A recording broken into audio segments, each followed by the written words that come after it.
আসসালামু আলাইকুম ওয়া রাহমাতুল্লাহ।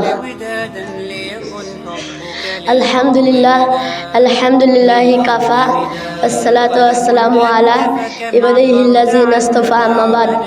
সমস্ত প্রশংসা সেই মহান রব্বুল আলামিনের জন্য, যে মহান রব্বুল আলামিন এই সুন্দর একটি ইফতার আয়োজনে তার ঘরে এসে বসার তৌফিক দান করলেন। সেই মহান রব্বুল আলামিনের জন্য লক্ষ কোটি শুকরিয়া আদায় করি। সকলে বলি আলহামদুলিল্লাহ। এরপর আমাদের নবীর প্রতি সংক্ষিপ্ত দরুদ পাঠ করি। সকলে বলি আল্লাহুম্মা সাল্লি আলাই, আল্লাহুম্মা বারিক আলাই। আমার নাম মোহাম্মদ ইবাদ হাসান। আমি মাদ্রাসাতুত তাকওয়ায় ৪র্থ শ্রেণীতে পড়ি। আমি নবীজির অসংখ্য হাদিস থেকে আপনাদের সামনে কয়েকটা হাদিস পাঠ করব ইনশাআল্লাহ। عن عثمان رضي الله عنه قال قال رسول الله صلى الله عليه وسلم خيركم من تعلم القرآن علمه। উসমান রাদিয়াল্লাহু আনহু থেকে বর্ণিত, তিনি বলেন, রাসূলুল্লাহ সাল্লাল্লাহু আলাইহি ওয়াসাল্লাম বলেছেন, তোমাদের মধ্যে ওই ব্যক্তি সর্বোত্তম যে কুরআন শিখে এবং অপরকে শিক্ষা দেয়। বুখারী হাদিস 5027। عن جابر رضي الله عنه قال قال رسول الله صلى الله عليه وسلم أفضل الذكر لا إله إلا الله وأفضل الدعاء الحمد لله।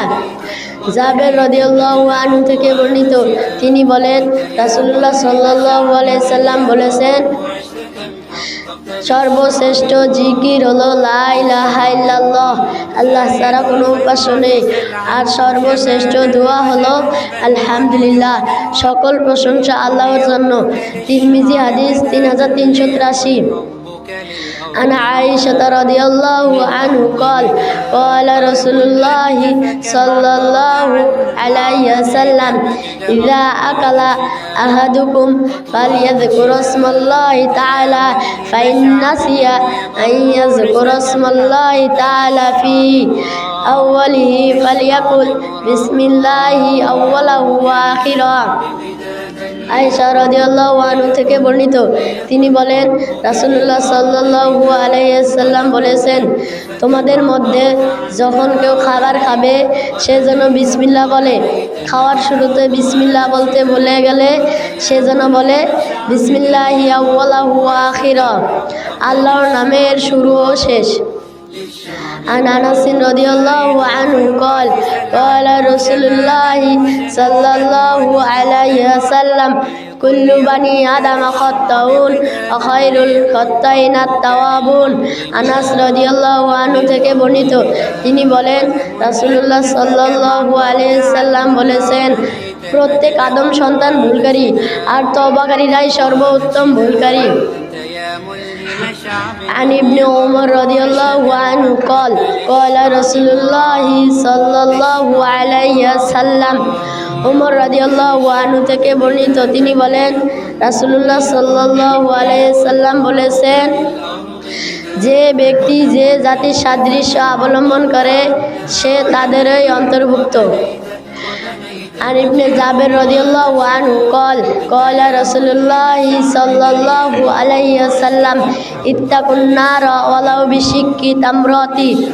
হাতেম রাদিয়াল্লাহু আনহু থেকে বর্ণিত, তিনি বলেন, রাসূলুল্লাহ সাল্লাল্লাহু আলাইহি সাল্লাম বলেছেন, তোমরা জাহান্নামের আগুন থেকে বাঁচো, যদিও তা খেজুরের অর্ধাংশের বিনিময়ে হয়।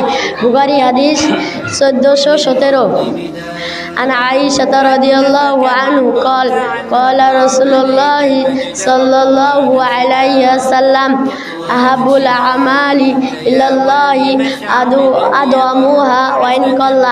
আয়েশা রাদিয়াল্লাহু আনহা থেকে বর্ণিত, তিনি বলেন, রাসূলুল্লাহ সাল্লাল্লাহু আলাইহি সাল্লাম বলেছেন, আল্লাহর কাছে সবচেয়ে প্রিয় নেক আমল হলো যা নিয়মিত করা হয়, যদিও তা কম হয়। প্রিয় মুসল্লিবৃন্দু, আমরা এতক্ষণ যে হাদিসগুলো শুনলাম সে হাদিসগুলোর জন্য আল্লাহ তাআলা আমাদেরকে মানার তৌফিক দান করেন। সকলে বলি আমিন। পরিশেষে আমার জন্য সকলে দোয়া করবেন, আমি যেন একজন বড় আলেম হতে পারি। আসসালামু আলাইকুম ওয়া রাহমাতুল্লাহি ওয়া বারাকাতুহু।